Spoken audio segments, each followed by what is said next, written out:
Olá, pessoal. Vamos dar início agora ao nosso segundo encontro com a nossa unidade 2, onde nós vamos falar sobre os mapas conceituais em sala de aula e vamos aprender a utilizar um recurso chamado de CMap Tools, que é um software. Então, para começo de conversa, uma conceituação de mapas conceituais é que eles são representações gráficas, que são semelhantes a diagramas e vão indicar relações entre conceitos ligados por palavras. Então, eles vão representar uma estrutura que vai desde os conceitos mais abrangentes até os menos inclusivos, né? Do mais complexo aos mais simples. E os mapas conceituais, eles também são considerados ferramentas de organização, que eles vão representar um determinado conhecimento. Eles são estruturados a partir de um conceito-chave, que são conceitos fundamentais, e a relação entre esses conceitos. Usualmente, esses conceitos eles são destacados em caixas de texto. Nós vamos ver posteriormente os exemplos. E a relação entre dois conceitos ela é representada através de uma linha ou uma seta para fazer essa correlação, contendo uma palavra de ligação ou frase de ligação. Também nós vamos ver essas exemplificações. Sendo assim, os mapas conceituais eles têm por objetivo reduzir de uma forma analítica e dinâmica a estrutura cognitiva subjacente a um dado conhecimento, aos seus elementos básicos. Então, de certa forma, vai organizar esse conhecimento de uma maneira mais simples e de uma maneira estratificada, porque ela vai estar fundamentada na relação, e essa relação a gente vai ver que ela pode ser estruturada de diversas maneiras, né? Da maneira mais simples à maneira mais complexa. Então, vai depender, né, do grau desse conhecimento. E para a gente falar de mapas conceituais, a gente vai falar de como essa técnica foi desenvolvida e por quem, né? Então, essa técnica de construção de mapas conceituais, ela foi desenvolvida por Joseph Novak nos anos 70. E para que ela pudesse ser desenvolvida, ele se baseou, teoricamente, na teoria de aprendizagem significativa de David Ausubel. Então, o que diz essa teoria da aprendizagem significativa? Essa teoria, ela julga que essa nova informação ela vai relacionar-se com um aspecto relevante da estrutura de conhecimento já existente de uma pessoa, ou seja, do conhecimento prévio que essa pessoa vai ter sobre um determinado conteúdo. E ainda em destaque sobre o que Joseph Novak sugeriu sobre essa caracterização conceitual, é que os recursos esquemáticos dos mapas conceituais, que representam um conjunto de conceitos interrelacionados numa estrutura hierárquica proposicional, servem para tornar claro para professores e alunos as relações entre conceitos de um conteúdo aos quais deve ser dada maior ênfase. Então, vai ocorrer essa esquematização do conteúdo, mas sempre com base no que a pessoa que vai fazer essa construção desse mapa conceitual, ela já tem de conhecimento prévio sobre aquele determinado assunto, até para que seja feita uma esquematização de uma maneira coerente. Quais são os princípios dessa assimilação de conhecimentos defendida por Ausubel? Seria o desenvolvimento de novos significados, que deve ser construído sobre conceitos e proposições relevantes pré-existentes. A estrutura cognitiva ela precisa ser organizada de uma maneira hierárquica, através de conceitos mais gerais e inclusíveis em níveis mais altos da hierarquia e os mais específicos e menos inclusivos abaixo daqueles. Então, sempre vai existir essa hierarquia, né, de conceitos, dos mais gerais e mais inclusivos aos menos inclusivos.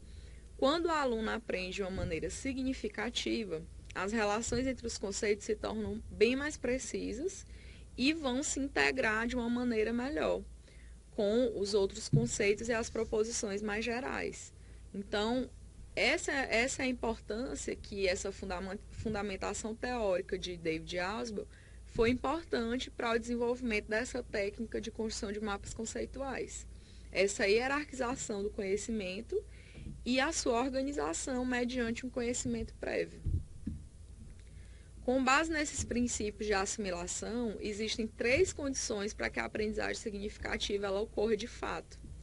Os tópicos do conteúdo a ser estudado, eles devem ser desenvolvidos e relacionados entre si, numa sequência organizada, isto é, não arbitrária.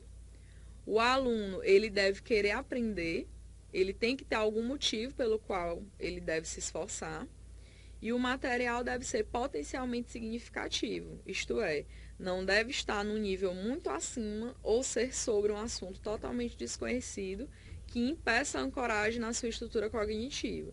Então, se o aluno, né, ou a pessoa que for fazer um mapa conceitual, ele for realizar essa construção com um conteúdo que ele não tem nenhum conhecimento, ele não vai ter como fazer a estruturação desse conteúdo através de esquemas. E para a técnica de construção de mapas conceituais, para que essa técnica ela promova, de fato, uma aprendizagem significativa, ela necessita ir ao encontro de 3 condições, né? A primeira condição é que os conceitos da matéria que vai ser aprendida, eles devem ser apresentados de uma forma clara e que relacione a linguagem e os exemplos ao conhecimento prévio do aprendiz. Uma outra situação é que o aprendiz ele precisa já possuir um conhecimento prévio de certa forma relevante, porque se esse conhecimento prévio que ele tem for um conhecimento mais básico, um conhecimento mais superficial, ele não vai realmente ter como hierarquizar esse conhecimento para níveis maiores. E uma outra condição é que o aprendiz ele precisa optar por aprender de maneira significativa para que ele possa incorporar novos sentidos e não apenas memorizá-los. E esse é o efeito do mapa conceitual, que ele não sirva apenas para que ocorra a memorização, né? Aquele famoso decoreba. Então, é fácil você decorar um esquema, mas a grande chave da questão é você olhar aquele esquema, né? Aquele mapa conceitual e conseguir perceber a relação de significação que tem entre cada conceito e não apenas memorizá-los.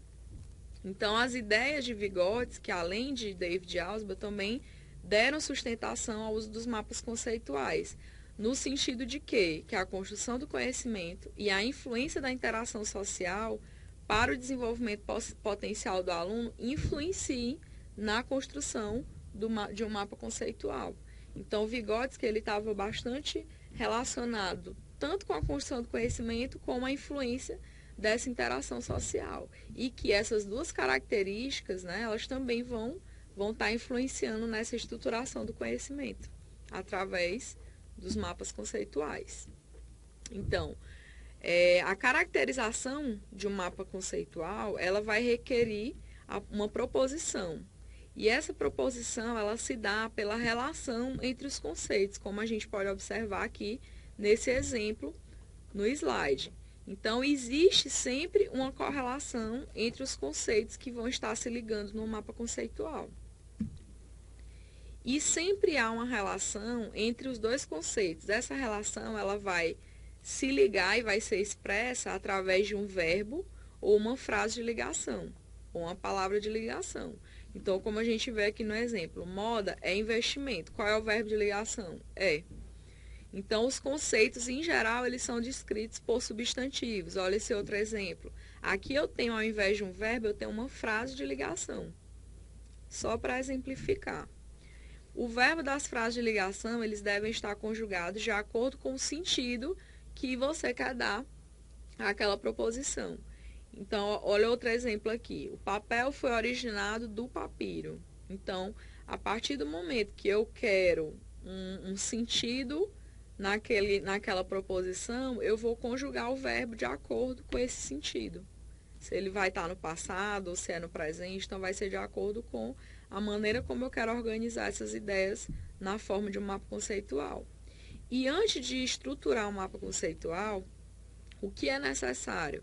É necessário, antes de tudo, você ter uma boa pergunta inicial. E essa resposta para essa pergunta, ela vai estar expressa no mapa como um todo construído. Além disso, deve-se escolher um conjunto de conceitos ou palavras-chave, dispondo-as aleatoriamente no espaço onde o mapa será elaborado. Então, inicialmente, você pode fazer um brainstorm desse tema que vai ser feito esse mapa conceitual. O que é esse brainstorm? É uma tempestade de ideias. Então, você vai pegar e colocar naquele espaço que você vai construir o seu mapa vários conceitos chaves que estão relacionados com essa temática e que você vai conseguir desenvolver eles de forma que eles se interrelacionem. Então, a partir disso, que você vai dar início à construção do mapa em si. Posterior a essa etapa, nós vamos escolher um par de conceitos para estabelecer o tipo de relação que vai existir entre eles. E aí decidir qual a melhor e escrever uma frase de ligação para esse par de conceitos escolhidos. Ou uma frase de ligação, ou um verbo de ligação, ou uma palavra de ligação. E a repetição dessas etapas continuadamente vai fazer com que aos poucos você tenha a estruturação desses conceitos, né? Então nós vamos conseguir estabelecer relações entre eles e ao final todas aquelas palavras que estavam ali aleatórias naquele espaço, elas vão ter elas vão estar estruturadas de uma maneira hierárquica e relacionadas com o outro conceito. E aí você vai ter um mapa conceitual construído. Ainda sobre a fundamentação teórica, nós destacamos o Piaget. Né? Então, o Piaget, ele dizia que desde os níveis mais elementares de pensamento, que já existem implicações entre as significações. E para o caso da construção de mapas conceituais, quando nós estamos escolhendo uma relação entre dois conceitos, que vai ser expressa ou por uma frase de ligação ou por um verbo de ligação, nós estamos realizando, em última análise, uma implicação significante. Então, tem que ter um propósito para aquela construção que está sendo realizada. E ele afirma que as implicações significantes, elas vão evoluir segundo 3 níveis. Então, podem ser implicações locais nos níveis mais elementares, implicações sistêmicas e implicações estruturais, como os níveis mais elevados, que vai ampliar essas duas anteriores. Nós vamos ver o exemplo de 3 mapas conceituais seguindo essas implicações significantes. Né? Esse primeiro exemplo é de uma implicação local no nível mais elementar. Então, você vê claramente a relação, né, entre esses conceitos ditados por verbos de ligação de uma maneira mais simples. Né?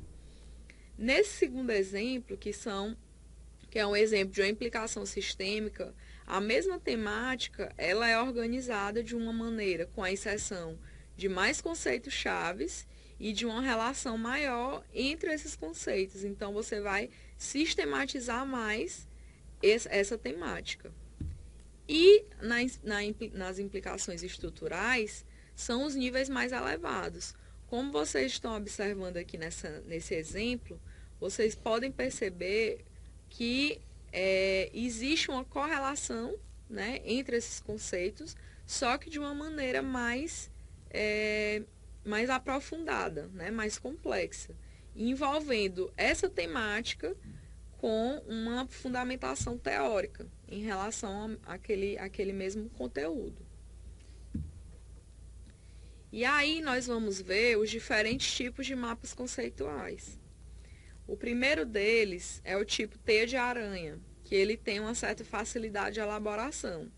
E facilmente você pode fazer sobre qualquer conteúdo. A gente vai tentar trazer para vocês uma maneira prática de vocês organizarem um conteúdo e levar isso para a sala de aula. Né? Como levar isso para a sala de aula? O segundo exemplo de mapa conceitual é o tipo fluxograma, que ele traz uma certa clareza e explicita os processos. Esse último exemplo que eu dei para vocês, da implicação estrutural, geralmente os mapas conceituais dessas implicações, eles são do tipo fluxograma, ou hierárquico, ou tipo sistema, como nós vamos ver também.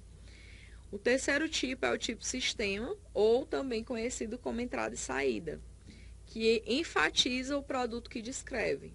Então, ele é bem mais detalhado. E o quarto e último exemplo é o tipo hierárquico, que ele hierarquiza o conceito que vai ser apresentado, né? Do nível mais complexo ao menos complexo, ou mais inclusivo ao menos inclusivo. Então, o primeiro exemplo, que é o tipo teia de aranha, qual a vantagem dele? Como eu já mencionei anteriormente, ele é mais fácil de ser construído. Então, ele possui uma facilidade para fazer a estruturação dele, porque todas as informações elas vão estar unificadas em torno de um único tema central ou de temáticas centrais. E o foco principal vai ser a irradiação das relações conceituais sem uma preocupação com a questão da hierarquização ou então da transversalidade.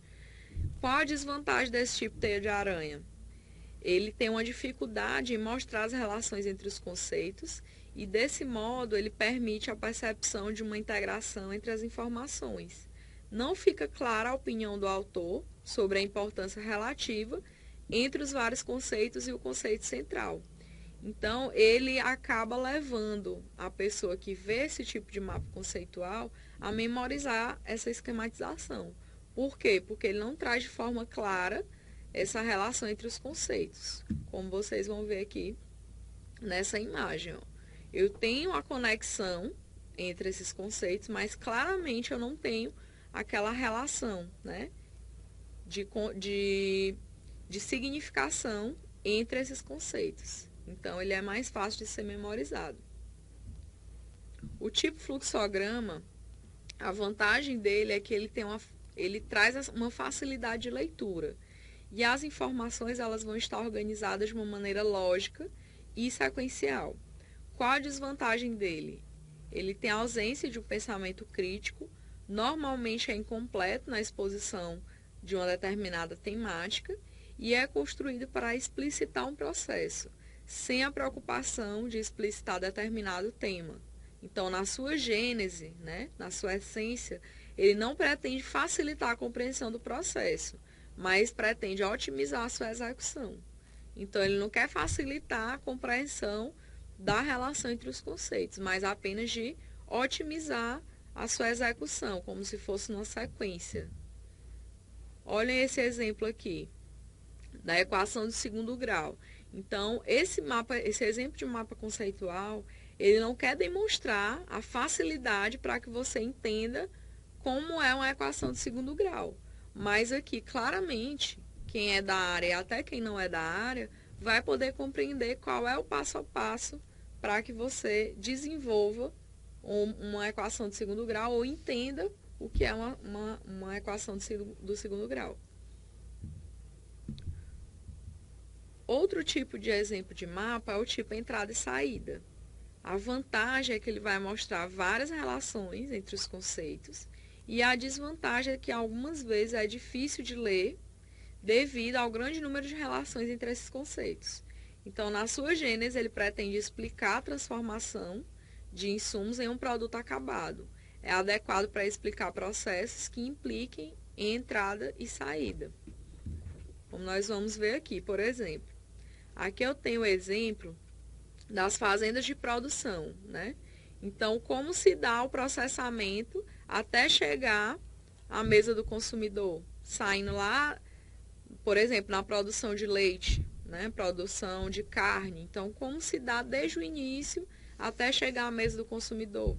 Saindo lá do setor de produção, que no caso seriam as fazendas. Então, para entender todo esse processo, agora fica complicado a compreensão dessas relações, porque são muitas relações existentes entre o mesmo conceito. Então fica um pouco mais complicado para ser entendido. E o último exemplo, que é o tipo hierárquico.